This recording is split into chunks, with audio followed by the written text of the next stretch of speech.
एक ऐसे बयान की जिसको खंगालना बहुत जरूरी है, जिसे कसौटी पर कसना बहुत जरूरी है। अज़दुद्दीन ओवैसी मुसलमानों के नाम की राजनीति करते हैं, मुसलमानों में डर फैलाने का काम करते हैं। और ये क्यों कह रहा हूं मैं आंकड़ों के साथ आपको बताऊंगा, कोई हवाई बात नहीं कर रहा मैं यहां पर। लोकसभा चुनाव का दौर आखिरी फेज में पहुंच गया है। 1 जून को 7वें चरण के बाद मतदान के लिए चुनावी शोर थम जाएगा। 4 जून को नतीजों के बाद नई सरकार का गठन भी हो जाएगा। सरकार किसकी बनेगी इस पर बात तो नहीं कर रहे, लेकिन बात हिंदू मुसलमान वाली राजनीति की जरूर करेंगे, तुष्टीकरण वाली राजनीति की। देश में मुसलमानों को भड़काकर अपना राजनीतिक एजेंडा सेट करने वाली राजनीति की बात, क्योंकि चुनाव की तारीखों के ऐलान के बाद से जनमानस से जुड़े मुद्दे हावी थे। लेकिन जैसे जैसे चुनाव आगे बढ़ा, राजनीतिक पार्टियों ने हिंदू मुसलमान करना शुरू किया। एआईएमआईएम चीफ अज़दुद्दीन ओवैसी तो मुसलमानों को डराने की अपनी सियासी फितरत से बाज तक नहीं आए। अब वो कह रहे हैं कि हिंदुस्तान में रह रहे मुसलमान खतरे में हैं। पीएम मोदी हिटलर की तरह मुसलमानों पर जुल्म करते हैं। क्या सच में हिंदुस्तान में रह रहे मुसलमानों की हालत ऐसी है? सच और झूठ और ओवैसी के बयान को कसौटी पर कसना बहुत जरूरी हो जाता है। लेकिन मुसलमानों को लेकर किस तरह से सियासत हो रही है, यह भी जान लीजिए। मगर याद रखो 1930 में भी ऐसी होता था। हिटलर के जमाने में यहूदियों को बताकर हिटलर बोलता था, ये सब चीज तुम्हारा ले लेंगे। अज़दुद्दीन ओवैसी जो हैदराबाद से सांसद हैं, एआईएमआईएम के अध्यक्ष हैं, जो मुसलमानों की राजनीति करते हैं, अपने भाषणों में मुसलमानों के हितैषी बनते हैं। लेकिन गौर करने वाली बात यह है कि ज्यादातर मौके पर वो मुसलमानों को डराते हैं, उन्हें भड़काते हैं, ऐसा महसूस कराते हैं कि हिंदुस्तान में उन्हें हर कदम पर खतरा है। आखिरी चरण के प्रचार के लिए ओवैसी पीएम मोदी के संसदीय क्षेत्र वाराणसी पहुंचे। मुसलमानों पर अत्याचार का ढिंढोरा पीटा, विक्टिम कार्ड खेलने की कोशिश की। नरेंद्र मोदी जी उत्तर प्रदेश में, गुजरात में, कर्नाटका में, जहां जहां बड़े बड़े प्रदेश हैं, वहां पर रिजर्वेशन मुसलमानों को मिल रहा है, अंसारियों को मिलता है।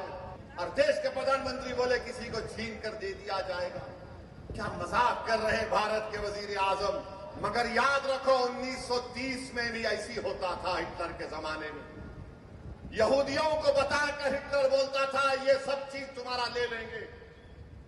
अब लोग, दुनिया ने देख लिया कि क्या हुआ, क्रिस्टल नाक मोमेंट हुआ। अब तो पिक्चरें बनाई जा रही है। एक तरफ अज़दुद्दीन ओवैसी मोदी सरकार पर आरोप लगा रहे हैं, यहूदियों की तरह मुसलमानों पर अत्याचार की बात कर रहे हैं, जिसे लेकर सियासी घमासान मचा हुआ है। बीजेपी नेता मुख्तार अब्बास नकवी ने जोरदार पलटवार किया और ओवैसी को विपक्षी गठबंधन का भोंपू बताया। ओवैसी साहब जो है वो कांग्रेस पार्टी या ये जो सो कॉल्ड कुनबा है उसकी स्क्रिप्ट को जो है वो दोहराते रहते हैं। इससे ज्यादा कुछ नहीं है, क्योंकि उनकी जो है वो सेकुलर शेरवानी और कम्युनल कारस्तानी अब एक्सपोज है। वहीं बीजेपी के राष्ट्रीय प्रवक्ता शाहनवाज हुसैन ने मुसलमानों से मोदी की कश्ती में सवार होने की अपील की। मैं ये कहना चाहता हूँ हिंदुस्तान के मुसलमानों को कि मोदी को चढ़ाने की जरूरत नहीं है। आइए मोदी के साथ, मोदी ही प्रधानमंत्री बनेंगे। मोदी की कश्ती में बैठ जाइए, फायदे में रहोगे। दूसरी डूबती हुई नाव में नहीं बैठना। मोदी से बेहतर नेता मिलने वाला नहीं। भारत से अच्छा मुल्क, हिंदू से अच्छा दोस्त मिल ही नहीं सकता। एक तरफ ओवैसी मोदी को मुसलमानों के लिए खतरा बता रहे हैं, तो दूसरी तरफ बीजेपी के मुस्लिम चेहरे मोदी को मुसलमानों का हितैषी बता रहे हैं। दोनों दावों में से देश का मुसलमान किस पर भरोसा करता है, ये 4 जून को नतीजों के बाद पता चल जाएगा। लेकिन सवाल वही है कि क्या सच में हिंदुस्तान के मुसलमानों पर अत्याचार हो रहा है?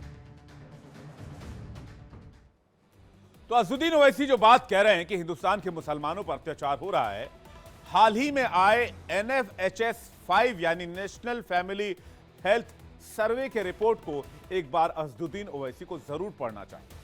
जो मैं आपको दिखाने जा रहा हूं, आपको बताने जा रहा हूं, इस आंकड़े में हिंदुस्तान में रह रहे मुसलमानों की हिंदुओं से तुलना कर सामाजिक समानता को खंगालने की कोशिश की गई, जो बताते हैं कि हिंदुस्तान में मुसलमान हिंदुओं की तरह ही आराम से रह रहे हैं, अच्छे से रह रहे हैं। तो आपके सामने नेशनल फैमिली हेल्थ सर्वे के आंकड़े रखते हैं, जो कि एक सरकारी आंकड़ा होता है। क्या है यह आंकड़ा, जल्दी से बड़ी स्क्रीन पर लेकर आइए और दर्शकों को दिखाइए। यह है आपके सामने NFHS का सर्वे। अगर हिंदुओं में 19% लोग अमीर हैं तो मुसलमानों में 22% लोग अमीर हैं। अब बताइए इस रेशियो के बारे में क्या कहेंगे अज़दुद्दीन ओवैसी? अगर सबसे अमीर की बात की जाए तो 19% हिंदुओं में है, तो 19% मुसलमानों में भी अमीर है। अब बताइए इस डेटा पर अज़दुद्दीन ओवैसी क्या कहेंगे? मिडिल क्लास की बात करें तो 20% लोग मिडिल क्लास में हिंदू से आते हैं, जबकि 19% लोग मुसलमानों से आते हैं। और आगे की बात करता हूं, गरीब 21% हिंदू की जनता है, 20% मुसलमानों की जनता है। ये एनएफएचएस के आंकड़े, मेरे आंकड़े नहीं, नेशनल फैमिली हेल्थ सर्वे के आंकड़े हैं। और सबसे गरीब की अगर बात करें तो 20% मुसलमान सबसे गरीब है, तो 21% हिंदू सबसे गरीब है। तो क्या अज़दुद्दीन ओवैसी को यह आंकड़ा नहीं दिखता है? मुसलमानों को डराने की राजनीति की मोदी हिटलर है और मुसलमानों पर यहूदियों की तरह जुल्म हो रहा है। यह जुल्म हो रहा है। अपनी राजनीतिक एजेंडे को सेट करने के लिए कुछ भी बयान देना, कुछ भी बोल जाना और मुसलमानों को डराना, सामाजिक वैमनस्य पैदा करना। लेकिन सामाजिक समानता की रिपोर्ट तो मैंने आपके सामने रख दी। ऐसा नहीं है कि भारत में मुस्लिम आबादी कम है। भारत उन देशों में शुमार है जहां मुसलमानों की बड़ी आबादी रहती है। अगर इंडोनेशिया सबसे बड़ा मुल्क है मुसलमानों की जनसंख्या के लिहाज से, जहां पर 24 करोड़ जनसंख्या है, मुसलमानों की सबसे बड़े मुल्क के तौर पर उसकी गिनती होती है, तो पाकिस्तान दूसरे नंबर पर आता है। 23 करोड़ मुसलमान यहां रहते हैं और भारत में 21 करोड़ रहते हैं। और यह भी तब है जब 2011 का सेंसस किया गया। 2011 के बाद से पिछले 13 साल से कोई सेंसस नहीं हुआ है। और यकीन मानिए आज अगर सेंसस कराया जाएगा, जनगणना कराई जाएगी, तो यह आंकड़ा इससे ज्यादा होगा। पाकिस्तान तीसरे नंबर पर होगा, दावे के साथ मैं कह सकता हूं। कई रिपोर्ट में दावा यह भी किया गया कि 2050 तक भारत में दुनिया की सबसे ज्यादा मुस्लिम आबादी हो जाएगी। और अगर ओवैसी के दावे के मुताबिक मुसलमानों पर अत्याचार हो रहा है तो दुनिया की सबसे ज्यादा मुस्लिम आबादी वाले देशों में भारत शुमार नहीं होता। दुनिया भर की रिपोर्ट में दावा नहीं किया जाता कि 2050 तक मुस्लिम पॉपुलेशन के मामले में भारत ऊपर आ जाएगा। और अगर अत्याचार की बात हो ही रही है तो पाकिस्तान की माइनॉरिटी का कंपेयर भी आप देख लीजिए। 1947 से मैं दूध का दूध और पानी का पानी कर देता हूं आपके सामने।